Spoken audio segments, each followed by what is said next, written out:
Hey everybody, it's Maggie Mulhern from Modern Salon TV. I am here with the George Papanikolas. We are here in Orlando at Matrix Destination, and George is one of our favorite artists. He's just so amazing.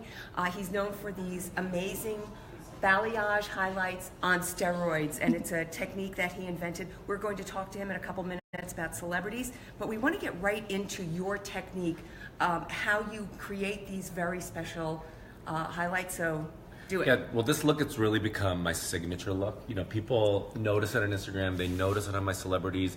I've done it from clients from, Mila Kunis back in the day, to Khloe Kardashian, to Fergie.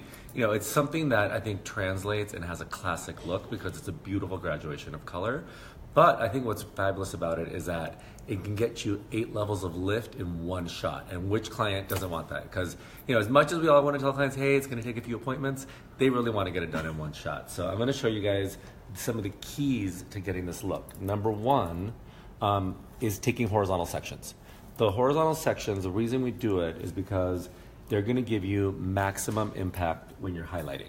So think of it like this. If you did like a fine slice going up and down, that hair will kind of disappear. But when you take a slice, then you're going to get essentially like a big chunk in the hair. Now, nobody wants chunky highlights. So what we're going to do is we're going to backcomb this into a fine slice. I love these cricket combs. There's 2 that I use. One is the wide tooth, one's the fine tooth, and it depends on the texture of the hair, the density of the hair. And when you're backcombing, we're not backcombing an updo. So we don't need a lot of little teasing. We just need 2 big swipes to essentially get the hair out of the way so that you're left with a fine slice of hair. How much tension are you using on the strand? A good amount, yeah. You're definitely putting tension, and you want to push the hair away so you can see there's only about an inch of backcombing. If you're backcombing down to here, you've done too much teasing. Again, this isn't an updo. This is more creating a fine slice of hair. And now instead of just applying the lightener in a straight down fashion, which is again going to give you a hard line, I go in and do V shapes. Into the highlight, and what that does is it's going to give you a beautiful graduation of color and a soft sun-kissed effect. I'm going to turn it this way just a little bit. Is that better? Mm-hmm. Can you see that? Okay.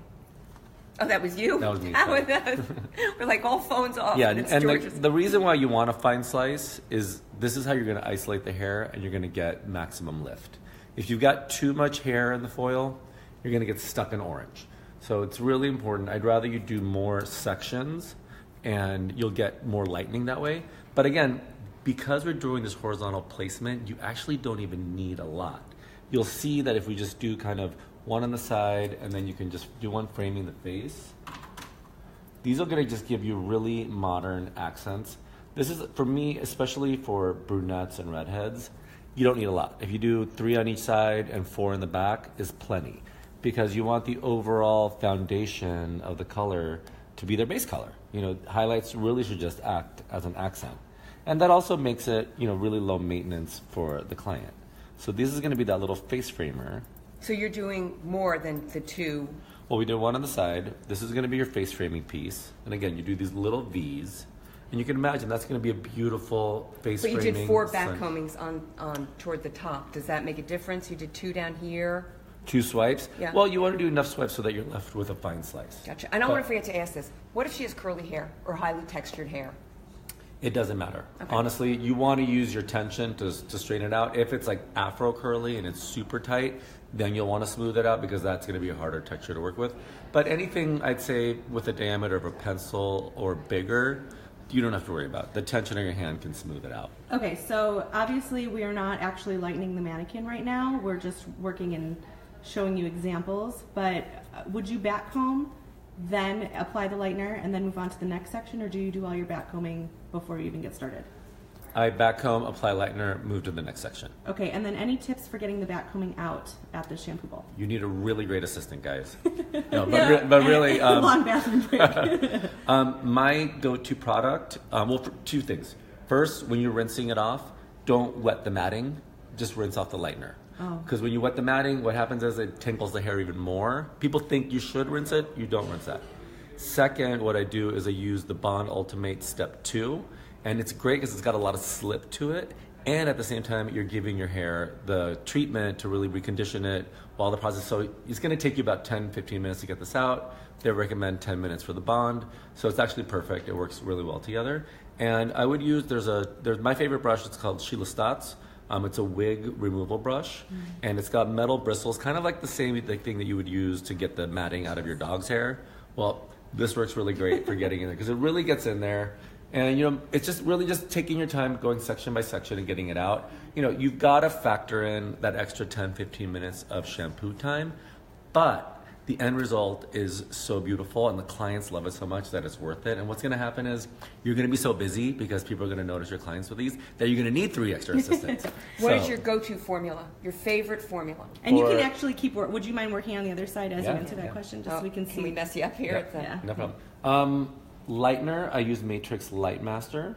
And I use, typically when you're doing these kind of techniques, you're only adding about, 10 to 15 foils.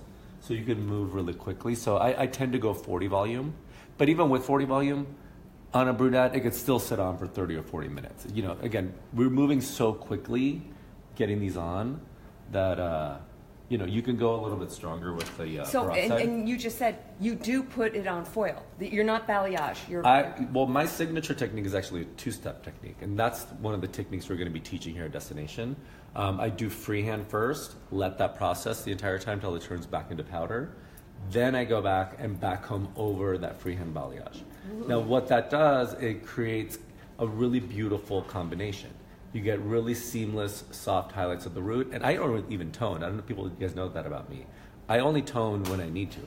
So I like to lift it exactly to where I want it. Because for me, honestly, that's how I would say, like, the best colorists are separated from, people that are really relying on toners. Because if you're pre-lightening everything to a pale blonde and then going in to put pigment in after, it's going to look great when they leave the salon. But when that toner starts fading out, she's going to left with a head of noodles. So for me... Stretchy noodles that snap, crackle, pop. Right. So if you really lift it just to where you need it, like for brunettes, you don't need white blonde highlights at the root. You need more caramel, and then these backcomb tips are your bright pieces. So let's watch you do one more section. And then as you're doing this, we have a lot of questions coming in, almost 1,000 people on right now. First of all, people are asking, those are kind of huge sections, right? Yep. The goal is less work, more impact. Exactly. And then a lot of people are asking about root color. How do you handle it when she also needs a root color? So I separate those appointments because if you put a base on and then backcomb this, then you're asking for trouble. I would do the single process first, let it process, book a second highlight appointment an hour later once she's been washed and dried, and then you can do the full application. Because again, at my level, people really want their hair to look perfect. And when you're charging a lot of money for highlights, it needs to look perfect, which means clients want the highlights starting from the root. Now, so for me, I'm just at that place in my career where if people are coming to see me, it needs to be fabulous and flawless. So that means starting the highlights to the root. So it's okay to separate it out. Just add it onto your schedule. Plus, it allows you to actually charge for the service without the client feeling like, well, you did it all at the same time. Now, you charge them for the single process, you charge them for the highlight. And, you can schedule it in so that it works out with your schedule that way.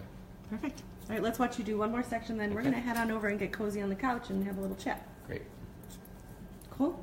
So we noticed you didn't do anything at the nape because the sun doesn't really hit at the nape, right? Well, usually I start in the back first, but just for this, we did it in the front. Okay, cool. All right, so let's move on over here. All right. We are going to talk with George a little bit about some of his celebrity clientele, what he's learned along the way. First, I've got to clean him up.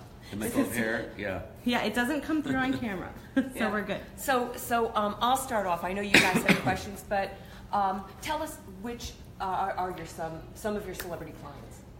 God, I've worked with so many over the years. If you guys were at Destination, I've been working with Fergie for the last couple of months, and that's been super fun. She's become our Soul Color cult icon, which means that we're going to be showcasing a lot of the fun colors that cult has on Fergie. So far, I've had a chance to put Royal Blue. I'm sorry, it was Admiral Navy was the first color. That was our first introduction to her with cult. Then we did Flamenco Fuchsia Tips. And here at Destination, we actually did 2 looks. The first one was Blooming Orchid, and we did kind of a flash of color through her mids. And then, when she went to the party, we actually layered on top of it bubblegum pink ombre on it. And they're all on your Instagram and Fergie's Instagram too. Yeah, so check out those looks. They're going to be really fun. And I honestly, like, it's so fun when you have an artist like this that, has a global reach, because, it's one thing to have just regular clients, but when it's on a celeb, then it's like legit. Then people are like, oh my God, if she's doing it, I need to do it too. And it's a way where, you really can push the trends in a really cool fashion. So what have you learned working with celebrities? What have you learned, their needs, their wants, what works, what doesn't work? With celebrities, it's a different animal. Honestly, a lot of times I actually appreciate being in the salon more when I'm with a lot of celebrities, because in the salon, I'm the art director, my client's my superstar, we have our collaboration, and we find an end result. When you're working with celebrities, that's not necessarily the case. Usually you have a lot of suits that are involved, you've got networks involved, production companies, directors, and a lot of these people don't necessarily know about hair. So they're coming in with, very specific ideas, and it's like, I know that client has red hair now, and you want her black, and then you want her back to her natural red next week, but that's not exactly how this works. So a lot of times it's just really a hard, line of like, hey, this is not realistic, and I don't want to set myself up for failure, and I also want to make sure that this is going to look great for your movie, because a lot of times, especially when there's brunette clients and they want them to be this, ashy dark blonde, like, as much as like I think I can conquer the world, there's a reality of, I could maybe get her there in a couple months, but if you need it next week, it's probably going to be like an orange version of that. And they don't always love to hear that, but it's unfortunately one of the realities of the business. But at the same time, sometimes you just have to go for it, because these stars have a look and there's a role and we need to do it. And sometimes we just kind of get pushed into the corner and we're doing stuff that we wouldn't necessarily do on our regular clients. But that creates an issue, because then they're like, oh my God, George, you just made Kim Kardashian blonde in 15 minutes on that episode. I want that too. Yeah. And it's like, I see that episode. Right. And a lot of people did. And I think every brunette on the planet suddenly thought I'm a miracle worker. And it's like, yeah, we did, but they don't know that we were there for 3 days. It was a lot, involved. And, it's not that it's not attainable for a regular client. It's just not attainable in your 1 hour highlight appointment. So I know you don't have to say names, but have there been any real disasters, or when you see on the books, oh, so-and-so is coming, I don't know if I can handle this? You don't have to give names, but you can.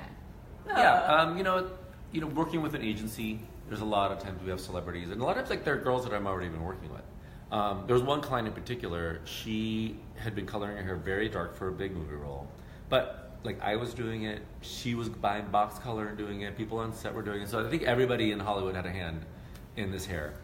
And we did some balayage highlights. They lifted to an orange.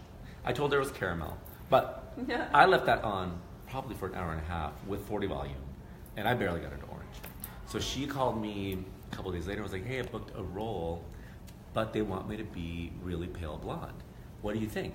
And I was like, not gonna happen. Well, she ended up going to someone else, and I told my agency, you're setting me up for failure here.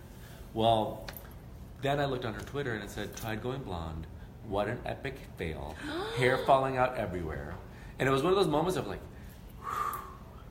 but again, I knew the situation. And I knew that there was not a possibility of getting to this end result that they needed. And I told her, you need to get away. Like, that is the only option for you. And guess what happened? They had to get away. And the production company kept saying, it's not in our budget, we can't really do this, but at the end of the day, they needed to do it. They had to. Yeah. I know you have to get going. He's teaching classes here. We're at Matrix Destination in Orlando, Florida. We're going to be sitting in on your class. Yay. Thank you so much for My giving pleasure, us guys. this Thank time. you. You guys, George Papanikolas, Matrix Destination.